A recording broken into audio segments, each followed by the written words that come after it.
Leader, వీళ్ళందరి గురించి క్షుణ్ణంగా నాకు తెలుసు.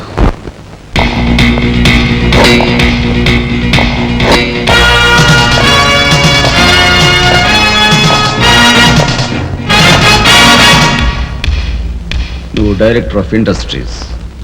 ప్రతిభ గల ఎంతో మందికి ఉద్యోగాలు రాకుండా బంధు ప్రీతికి లంచగొండెతనానికి దాసురవై అనేక మంది యువకుల బంగారు భవిష్యత్తును మంట గలుపుతున్న రాస్కెల్వి.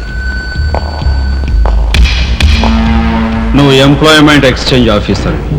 ప్రయారిటీలో ఉన్న నిరుద్యోగులకు ఏజ్ బార్ అవుతున్నా పట్టించుకోక నిన్నగాక మొన్న రిజిస్టర్ చేయించుకున్న వాళ్ళ దగ్గర లంచాలు మేసేసి అర్హత గల యువకుల జీవితాలతో ఆడుకుంటున్న స్కౌండ్రల్వి.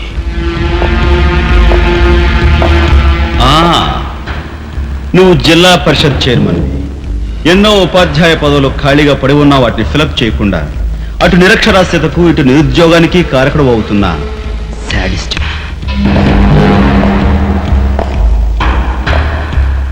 నువ్వు పోలీస్ రిక్రూటింగ్ అథారిటీ.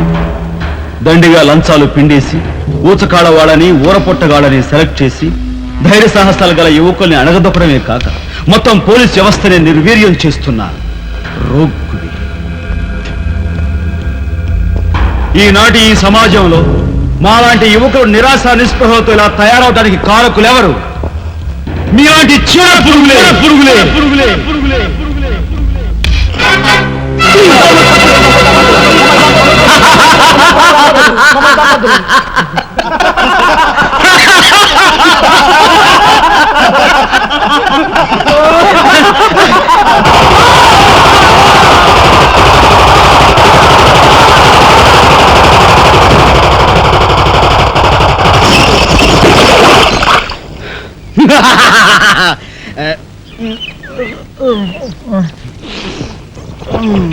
వీడి మొద్దు నిద్ర పాడైపోను. ఇక్కడ కర్ర ఎక్కడ తెచ్చింది? అరే ఊరుకోండి బామ్మగారు, పాపం రాజా పొద్దుపోయి ఇచ్చినట్టున్నాడు, కాసేపు పడుకోనివ్వండి. పొద్దుపై రావటం ఎందుకు, పొద్దు ఎక్కదాకా పడుకోవటం ఎందుకు? నీకు తెలవదు, నువ్వు వెళ్ళు.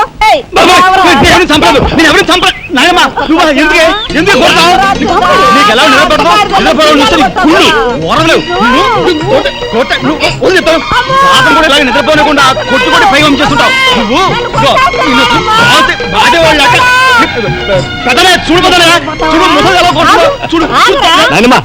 ఆగు. ఏమిటే చిన్నతో నీకేమిటి?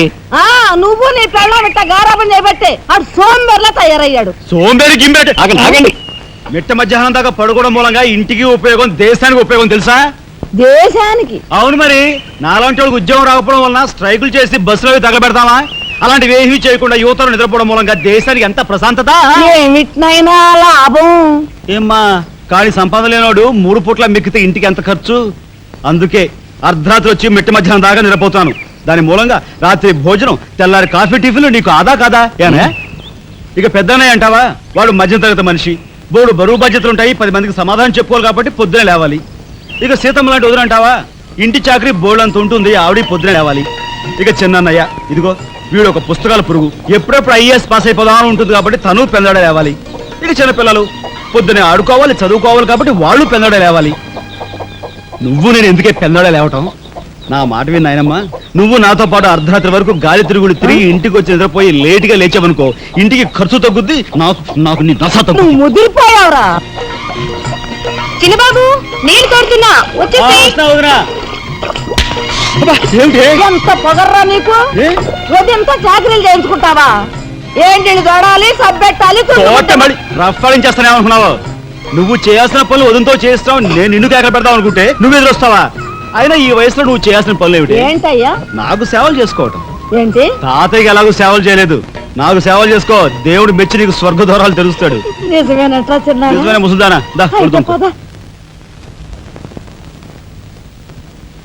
పెద్దాడా, ఇల్లు అమ్మేయటానికి తీర్మానించుకున్నావా? అమ్మకి తప్పేటట్లేదు నానమ్మా. మనకున్న అప్పులకి ఇల్లు కాదు కదా, ఈ వీధి మొత్తం అమ్మినా ఏమీ తీరం. నువ్వు నోరు మీరా? ఆడి మాటలకేం గాని మీ తాతయ్య రెక్కలు బొక్కలు చేసుకుని ఇల్లు కట్టించాడురా. నా బొందులో ప్రాణం ఉండగా అమ్మ నేను నన్ను చంపుకు తిన్నంత ఒట్టే. ఈ మాత్రం దానికి అంత పెద్ద పెద్ద మాటలు ఎందుకు లేనమ్మా? అమ్మలే, ఆ తిప్పలేవో నేనే పడతాను. అన్నయ్య, అసలు గొడవేమీ లేకుండా నేనే చదువు మానిస్తే? అయ్యి బాబోయ్, భలేవాడివే. చదువు మానేస్తానంటావేంటి? నువ్వేదో కలెక్టర్ అవుతావు, ఇంటెల్ పాదిని ఉద్ధరిస్తావు అని మేమంతా నీ మీద ఆశ పెట్టుకుంటే తప్పురా అన్న, ఆ పని చేయకు. అవును, ఇప్పుడు నీ అయ్యే చదువుకి ఎంత ఖర్చు అవుద్ది? ఢిల్లీ దాకా వెళ్ళాలంటే 500 ఖర్చు అవుతుంది. ఆ పైన ఎగ్జామ్ ఫీజు, ట్యూషన్ ఫీజు, పాత బాకీలో కలిసి కనీసం 25,000 అవుతుంది. 25,000? మా బాబే అంతేనా? 25,000 అంటే ఇదిగో మా పెద్దనే సర్దుకుంటాడులే, నువ్వు సర్దుకో. ఆడు సర్దుకోపోతే నువ్వు సర్దుకుంటావా? నువ్వు ఇష్టం మాట్లాడు. నువ్వు భోంచే. లేకపోతే ఏంటయ్యా, మాకు తెగదలేస్తుంది. ఏ, నువ్వు నువ్వు భోంచేరా? మాట్లాడతావా? నాన్నమ్మ, చూడు, మోసం. నాన్నమ్మ, ఊరుకో. ముందు వాడు భోంచేది. రే రాఘవ, ఏ పరిస్థితుల్లో నీ చదువు ఆగిపోవడానికి వీలేదురా. ఎంత ఖర్చైనా సరే డబ్బు సంగతి నేను చూస్తాను. నువ్వు నీ ఏర్పాట్లో ఉండు. అదిగో వచ్చారు నీ గాడిద గ్యాంగ్. పూసే గాడిద వచ్చి మేసే గాడిదని చెడగొట్టిందంట. మెయిటివ్ అయిందిగా, ఇక లేచెండు. నాయనమ్మా, సాయంత్రం వచ్చేసరికి మునక్కాయ కూరలో ఉప్పు చేపేసి ఉండి పెట్టవా? ములక్కాయన్ని ఉప్పు చేప వండి పెడతా. ఎలా కొంటిదానా? మీ తాత ఇట్టగా ఏడిపిస్తూ తినేవాడురా. ఈడు అన్ని ఆయన పోలికలే. ఏంటి ఈ రోజు మన ప్రోగ్రామ్? ఏముందిరా, షారా మామూలే. ముందుగా ఉద్యోగాల వేట, ఆ తర్వాత అమ్యూజ్మెంట్ పార్క్, కొడుకుసే వాళ్ళకి ఇల్లు చేరుకోవటం. హిందూ వదలకే నీ ఓటు. మనాడికి రాజకీయాలంటే ఇంట్రెస్ట్ లేదు, కానీ అప్పట్లో మనందరం కలిసి హిందూ వదరా జిందాబాద్ అని ఉంటే ఈ పాటికి ఒక్కొక్కరికి 10 ఉద్యోగులు ఉండేవి. హిందూ వదల జిందాబాద్. బోలో స్వతంత్ర భారత్ కే, బోలో స్వతంత్ర భారత్ కే.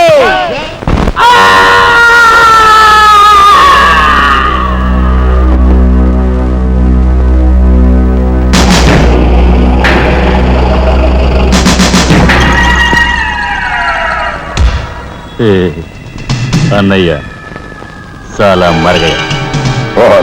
సరవల బోర్డు కనకాంబరం, నీకు ఇంకా కుర్రతనం పోలేదురా. నువ్వు కాన్వెంట్కి ఎక్కువ, కాలేజీకి తక్కువను. చిన్నపిల్లలు బట్టల మీద సిరాజల్లుకున్నట్టు మొహం మీద నెత్తురేంట్రా. చుక్క గోరువెచ్చ నీళ్లు బొచ్చుతో వాళ్ళు తీసుకురా.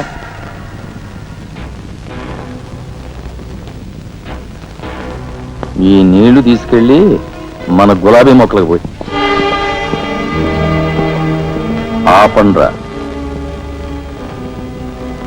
రే చలపతి, కట్టడానికి ఎక్కువ, తగలడ్డానికి తక్కువగా తయారయ్యాడు. చుక్క, వీడు కార్మిక నాయకున్న నా మీదే కాలరెత్తిలా అయిపోయాడు. పాపం సెండాఫ్ ఇచ్చాయి. తసారావులో బోర్డు బలేవోడివయ్యా ఎస్పీ. బెల్లం మీద ఈగలు, కళేబరాల మీద రాబందులు, నేరస్తుల మీద మీ డిపార్ట్మెంట్ బలేగా వాలిపోతారో, ఎలా పసిగడతారో గాని. చుక్క, ఆ బేసిన్ లోపల పెట్టి పళ్ళెం పట్టరా. చూస్తారేంట్రా? సార్, మా పోలీస్ డిపార్ట్మెంట్ ని మీరు వాడుకున్నంత ముద్దుగా మరి ఎవ్వరూ వాడుకోరు. I'm your fan. Thank you. వారి చేతికి మా చుక్క కన్నాంబకి ఎక్కువ, కాంచనమాలకు తక్కువ. Nice guide.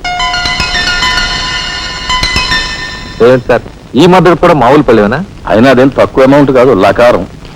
నమస్కారం ఎస్పీ గారు. నమస్తే. హాయ్ చుక్కి. ఏమండి, ఒక కేసు వచ్చాను, మర్డర్ చేసి పెట్టాలి. ఏమయ్యా సిద్ధాంతి, నీకేమైనా మతిపోతుందా? మద్దళ్ళ గురించి పోలీసు వారి ముందు జంకు గొంకు లేకుండా మాట్లాడేస్తా. ఆయన దగ్గర మనకు జంకెత్తుకండి, ఆయన పళ్ళు ఆయనకు ముడుతూనే ఉందిగా. ఎటు వచ్చి ఓ పక్క మర్డర్ కేసు చూపిస్తున్నాను, మరో పక్క మరణ మొత్తాలు పెడుతున్నాను. నా విషయంలోనే అంత చిన్నదో చూస్తున్నారు. ఇది ఏమైనా బాగుందో చుక్క? మా సిద్ధాంతి శనిగ్రహానికి ఎక్కువ, శుక్రగ్రహానికి తక్కువ. తరు నవ్వుని పళ్ళుని ఒకేసారి మూసేయి. ముందు కేసు మాఫీ చేసే పని చూడు. లేదురా, ఒకటే ఉంది. ఏ ప్యాడ్ కూడా పెట్టుకోవచ్చు కక్కుర్తి.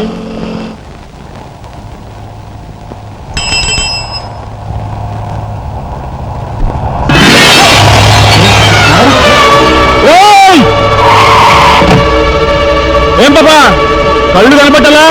కాస్త మనసు చూసుకుని నడుపు car.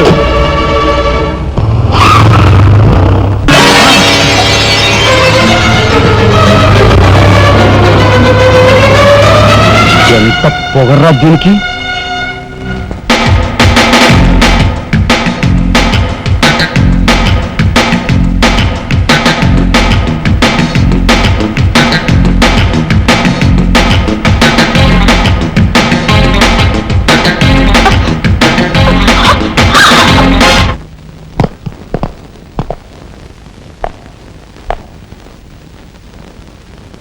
Stop!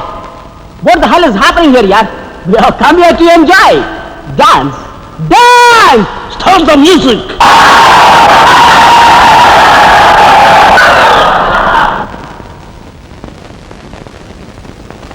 Okay, start music. That's good.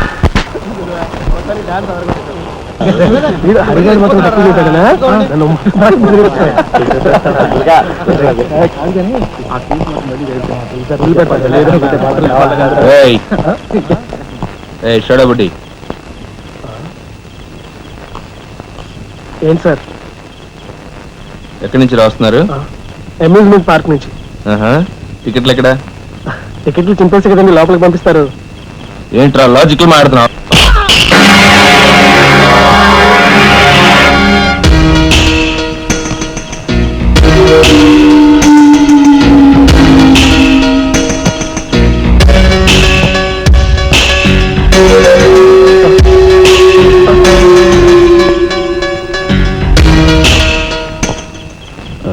ఎందుకు సార్ మా వాడిని కొట్టారు? పక్క వీధిలో కార్మిక నాయకుడు మర్డర్ జరిగింది. ఆ మర్డర్ చేసింది మీరే కదరా? ఏంట్రోయ్ డ్యూటీ దిగిపోతూ మందు కొట్టి ఇంటికి వెళ్తున్నారో డౌట్ వచ్చి. ఏంట్రా కూసావ్?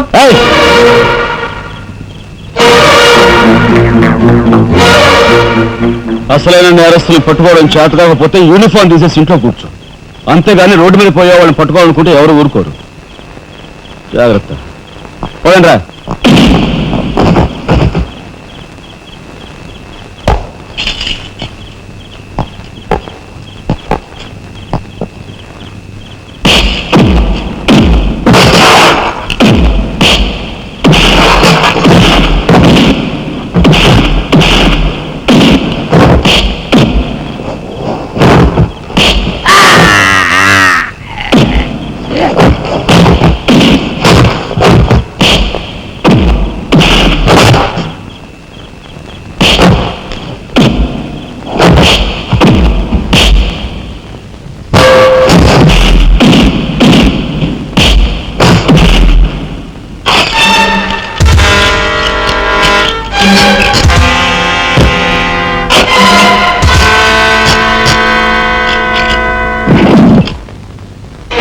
పోలీస్ ఇన్స్పెక్టర్ అయ్యి ఉండి వాళ్ళతో దెబ్బలు తింటాను నీకు సిగ్గులేదు?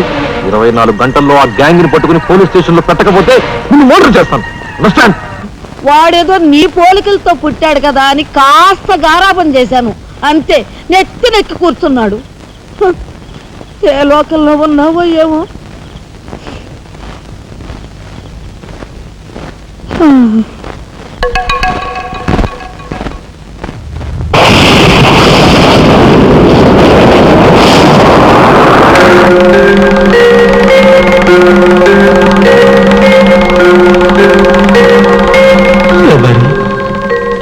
ఏమిటి ఆ చూపు?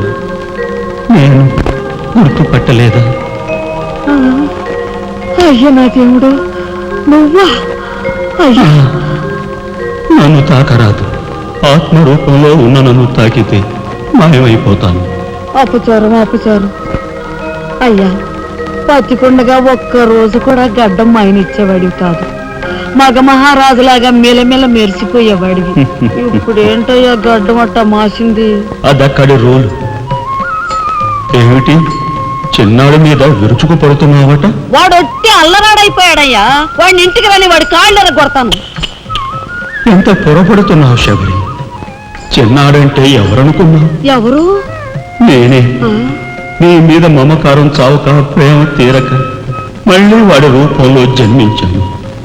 వాడే నేను, నేనే వాడు. నువ్వా? చిన్నాడిది నీ అంశ? ఒట్టు. మరి ఇన్నాళ్ళు నువ్వు నాతో చెప్పలేదేమయ్యా? ఆ ఐడియా నాకు ఇప్పుడే వచ్చింది ప్రియ. చూడు శబరి, ఇక మీదట వాడు ఎంత లేటుగా వచ్చినా, ఎంత పొద్దుకి లేచినా, ఏ పని చేసినా చేయకపోయినా వాడిని కించత్ మాట అన్నాహో స్వర్గంలో నేను క్షోభపడిపోతాను. అమ్మో అమ్మో, ఎంత మాట! వాడికి ఏమన్ను? అయ్యా రాక రాకొచ్చావు 4 మెతుకులు తినేళ్ళవా? నాకంత వ్యవధి లేదు శబరి. అవతల స్వర్గంలో నా కోసం బ్రహ్మ, ఓవసి, మేనక డాన్స్ చేయకుండా ఎదురు చూస్తూ ఉంటారు. శబరి ఏమిటా అలక? సహజమే. చూడు శబరి, నువ్వు నాకు పాదాభివందనం చేసుకుంటే నీకు స్వర్గం ప్రాప్తిస్తుంది. అక్కడ మనం కలిసి డాన్స్ ఆడదాం. నిజమా?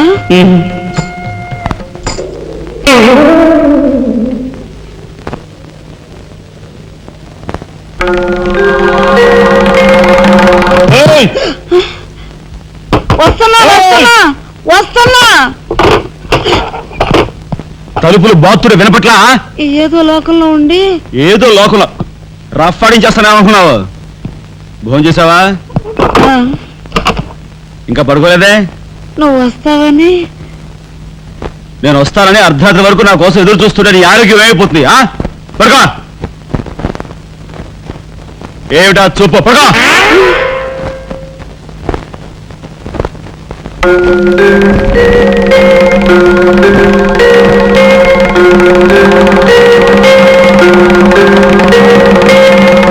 ఏమండి, రాఘవ్కు పంపించాల్సిన 25,000 గురించి ఏం ఆలోచించారండి? అదే అర్థం కావటం లేదు లక్ష్మి. ఆ 25,000 సంగతి అలా ఉంచు. కనీసం ట్రైన్ ఛార్జీలకైనా ఇచ్చి 4-5 రోజులు ఎలాగోలా ఆ 25,000 పంపిద్దామని చెబుదామన్నా ఈ 500 అయినా పుట్టేటట్లేవు. ఒక పని చేయండి, నా దుద్దులు తాకట్టు పెట్టి. వద్దు లక్ష్మి, వద్దు. ఈ సంగతి తెలిస్తే రాఘవ అసలు చదివే మానేస్తానంటాడు. నేనే ఇంకో ప్రయత్నం ఏదైనా చేస్తాను. గురు, బ్రహ్మాండమైన ఐడియా. ఈ డొక్కు కెమెరా అమ్మేస్తే కనీసం 200 రావచ్చు. నేను 10th క్లాస్ పాస్ అయినప్పుడు మా నాన్నగారు కొనుక్కున్న వాచ్ ఇది అమ్మితే 100 గ్యారంటీ. ఈ కళ్ళజోడు ఉండ్రే, ఇవన్నీ అమ్మగా వచ్చిన డబ్బుతో కనీసం మా అన్నని ఈ రాష్ట్రంలో దాటించలేం. ఇంకా 5 రాష్ట్రాలు దాడాలతాను. అదేమి చూడండిరా. 2,000కి 1 రూపాయి తక్కువ అయితే కెట్టదురా అంటే జిడ్డులో పట్టుకుంటారు. అయ్యో, ఏం జెంట్లమన్ గారు, ఏంటి గొడవ? ఏం లేదు బాబు, మా ఇంట్లో అద్దెకున్న మనిషిని ఖాళీ చేయించి పెట్టవయ్యా అన్న. కాస్త రవిడేజం చేసి దానికి 2,000 అడిగాడు. కొంచెం తగ్గించుకోవయ్యా అన్నాను. చాచి లంపకాయ కొట్టాడు. ఇదిగో మధ్యపేరం 1000 రూపాయలు ఇస్తావా? నీ ఇల్లు ఖాళీ చేయించి పెడతాం. 1000 రూపాయలా? అయితే పదండి. ఏంటి పదండి, అవన్నీ మా వల్ల కాదు, మా గురువు వల్లే అవుద్ది. అడ్డుగో. గురువు గారు, 1000 రూపాయలకు మంచి బేరం ఒప్పుకున్నాం గురు. నువ్వు కొంచెం రౌడీజం చేసి ఇల్లు ఖాళీ చేసి పెట్టాలి. రౌడీజం చేసి పెట్టాలా? రఫ్ ఆడిస్తాయేమనుకున్నావా? పాపం ఆయన ఇల్లు ఆయన ఖాళీ చేసి పెట్టడంలో తప్పే ఉంది. న్యాయమే కదా, ఒప్పుకో గురు ప్లీజ్. అంతేనంటావా? సరే బాబు, ఒక మాట, అది సామాన్యురాలు కాదండి. రాలు అంటున్నాడు. కొంపదీసి ఆడదా? అవునండి. ఆడదాని మీద నా ప్రతాపం చూపించడమా? సిగ్గులేదు. పోతలే. బాబు, మీరు ఒక్కసారి వచ్చి చూడండి. అది ఆడది అనుకుంటే మీరు తలొకతోనూ నన్ను తన్నండి. ఇదెక్కడ ఆడదురా అనుకుంటే మీ హెల్ప్ మీరు చేయండి, మీ డబ్బులు మీరు తీసుకోండి. పద.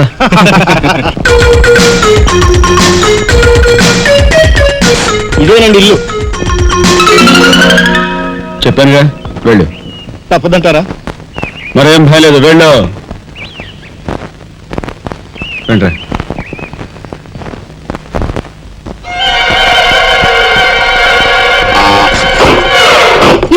మా ఫ్యామిలీ రోడ్డు మీద ఉందమ్మా. ఈ కన్యాకుమారిలో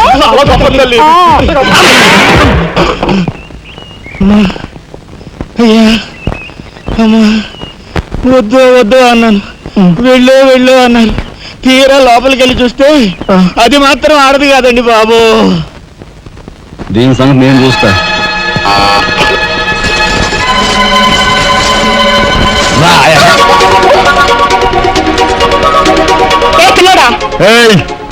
నా చేయి పట్టుకుని బజార్కి లాగేంత మగాడువా నువ్వు?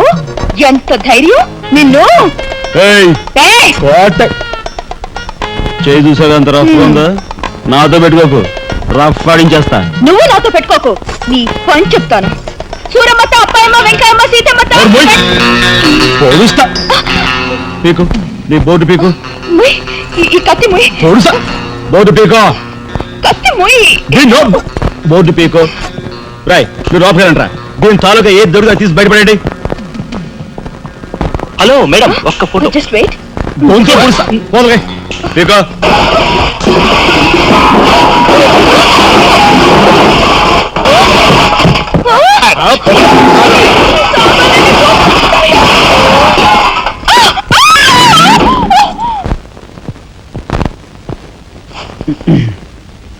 చిన్నాయ్, నువ్వు రేపే ఢిల్లీ వెళుతున్నావు.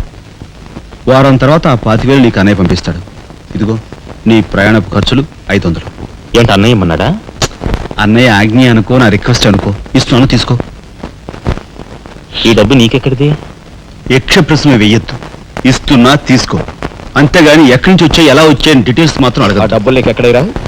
చెప్పానా, యక్ష ప్రశ్న అడుగుతున్నది నేను. ఎక్కడదా ఈ డబ్బు నీకు? అన్నయ్య చిక్కు చిక్కు. అదే ఈ డబ్బు ఎక్కడదా నీకని అడుగుతున్నాను. చెప్పరా. అలా దబాయిస్తూ ఉంటానే నేను దొంగతనం చేసినట్టు జోబులు కొట్టేసినట్టు. అయితే రౌడీ చేసి సంపాదించావా? నేను రౌడీని కాను. అయితే అప్పు చేసావా? అది చేయికి ఇది చేయికి ఇంతలో నీకు ఇంత డబ్బు ఎలా వచ్చిందిరా? ఏమిట్రా పెద్దోడా ఆ దబాయింపు? వాడు ఏం చెప్తే అది నిజం. వాడు ఎవరనుకుంటున్నావు? సాక్షాత్తు అన్నయ్య ఇప్పుడు వివరాలు ఏమీ అడగద్దు, అన్ని తర్వాత వివరంగా చెప్తాను. వివరంగా చెప్తాడు. వదినా తప్పు. వదినా వదినా ఏం బాబు? ఇదిగో వదినా, అన్నయ్య కోరిక ప్రకారం నీకు పట్టు చీర, బంగారు నగలు. బంగారు నగల? బంగారు నగలంటే బంగారు లాంటి గిల్ట్ నగలు. అయితే రాత్రి మేము మాట్లాడుకున్న మాటలు. అన్నయ్య ఇప్పుడు వివరాలు అడగద్దు, అన్ని తర్వాత వివరంగా చెప్తాను అన్నానా? ఇప్పుడు వివరాలు ఏం అడగద్దు, తర్వాత అన్ని వివరంగా చెప్తానన్నాడా? ఆ వివరాలు నేను చెప్తాను. అమ్మని ఇది ఇంటి దాకా వస్తుందని తెలిస్తే అక్కడే నరికి పాతేసేవాడిని. ఎవరమ్మా నువ్వు? సామాన్తో పాటు దిగిపోయా?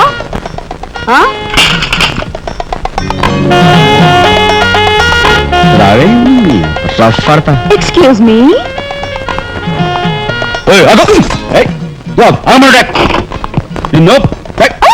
ఏమిటి ఏమిటి దౌర్జన్యం? ఇంట్లో వచ్చింది కాకుండా గది గది వెళ్తున్నావా? నా శీల ఏ గదిలో భద్రంగా ఉంటుందో చూసుకుంటున్నాను. నీ శీలం కోట్ చేజులంత రాసుకుందా? రఫ్ పాడించేస్తా. కొట్టుయా కొట్టు. నీతో రఫ్ ఆడించుకోవడానికి వచ్చాను. కొట్టు. లేదు నాకు. బామ్మా, ఈ ఇంటికి పెద్ద దిక్కులో ఉన్నారు, పైగా ఆడవాళ్ళగా ఉన్నారు. ఈ ఆడదాని బాధను అర్థం చేసుకోండి. ఈ భారతదేశంలో ఒక ఆడదాని శీలానికి భద్రత లేదా? కనీసం శీలం అంటే నీ బొంద. ముందు నీ బొత్తాలు భద్రంగా పెట్టుకో. నా శీలం బామ్మగారు చూసారా? మీ ముందు ఇలా చూస్తున్నాడు. నాకంతా అర్థం అవుతూనే ఉందరా. నాకు అనుమానాలు నాకున్నాయి. కాదు నోరు మూసుకుని పద. నా పంచి ఎరా ఏమిటి నువ్వు చేసేది? వాళ్ళ నలుగురిలోనూ అడిగితే తలా ఒక తన్ను తంతారేమోనని ఇక్కడికి తీసుకొచ్చా. ఆ అమ్మాయి ఎవరు? ఆ అమ్మాయికి నీకు సంబంధం ఏమిటి? నాయనమ్మ నిజంగా నాకు ఎలాంటి సంబంధం లేదు. ఏం సంబంధం లేదా?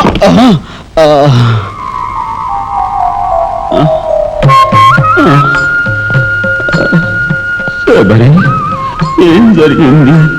అయ్యో దేవుడు, నువ్వు వచ్చావా? అవును శబరి, నా శబరి ఆవేశం చూసి ఏం జరిగి ఉంటుందా అని వచ్చాను.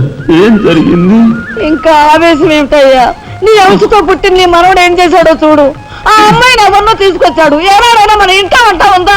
శబరి, నువ్వు అనుకున్నట్టుగా చెన్నువాడు అలాంటి వాడు కాదే. నువ్వు అనవసరంగా చాలేవయ్యా ఆయన సమర్థిస్తున్నావు. ఆ పిల్లేమో నా శీలమో నేను రోడ్డును పడ్డా అని అంటుంది. ఇప్పుడు ఏ ఆధారం లేని ఆ పిల్లని మన ఇంట్లో పెట్టుకోవాలా అక్కర్లేదా? చూడు శబరి, నువ్వు కొంచెం చూసి చూడలేదు. ఏంటి చూసుకోపోయేది? నాయనమ్మా ఏం జరిగింది? అయ్యో నా దేవుడు, వెళ్ళిపోయావు. ఎవరే ఎగిరిపోయారే? అక్క, దిక్కు ముక్కు లేని ఆడదాన్ని భద్రతలో ఏ ఇంట్లోనైనా ఉన్నాననుకో, నా శీల రౌడీలు పాలవదా? పోనీ భద్రతగా వెళ్ళి ప్రయత్నిద్దామన్నా వేల మీద డిపాజిట్ కట్టాలి. శీలవతనైనా నేను అంత డబ్బు ఎక్కడి నుంచి తీసుకురాను? నేను ఆ అమ్మాయి విషయంలో ఒక నిర్ణయానికి వచ్చాను. నువ్వు నాకు అడ్డు పడ్డావో నా మీద ఒట్టే. నాయనమ్మా నీకు అనుకూలమైన ఇల్లు దొరికే వరకు నువ్వు ఇక్కడే ఉండమ్మా. నిజమండి? అవునమ్మా, నువ్వు ఇక్కడే ఉండు. బామ్మ, తప్పుకోండి చిన్న బాబు గారు. బామ్మ, మీరైనా నా బాధను అర్థం చేసుకున్నారు. నా రూమ్ ఎక్కడా? రైటా లెఫ్టా? రైటే, బాత్రూమ్ వెళ్ళు. ఎవరు మీరా? ఇటు వెళ్ళమ్మా. థ్యాంక్స్ బామ్మ. తర్వాత చూసుకుంటా. ఏమిట్రా వేలు చూపిస్తున్నా? ఒకవేళ అదే మొత్తం 5,000 చూపించి ఇక్కడే ఉండు అంటున్నాను. ఏమిట్రా ఏం మీ జరిగింది? ఫ్రెండ్స్ అందరినీ పోలీసులు వ్యాన్లో ఎక్కించుకొని తీసుకెళ్తున్నారు.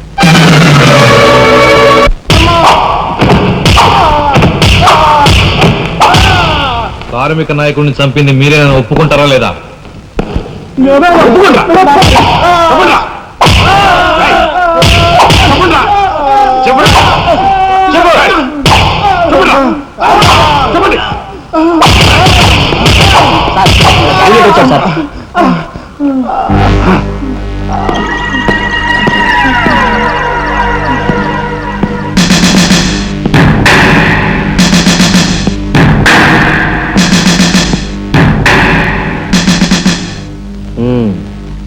నువ్వేనా తొట్టి గ్యాంగ్కి లీడర్వి? తొట్టి గ్యాంగ్ కాదు, అనుకుంటే ప్రాణాలు తోడే గ్యాంగ్. ప్రాణాలు తోడే గ్యాంగ్. అందుకే ఆ కార్మిక నాయకుడు ప్రాణాలు తోడేశారు. అవునా? ఏమిటి? మర్యాదగా నేరం ఒప్పుకో, లేకపోతే మేమేం చేస్తాం మాకే తెలియదు. మీకే తెలీదా? పాపం ఆయనకే తెలియదంట. ఏమిట్రా వెటకారం? ఉండేలా ఉంది.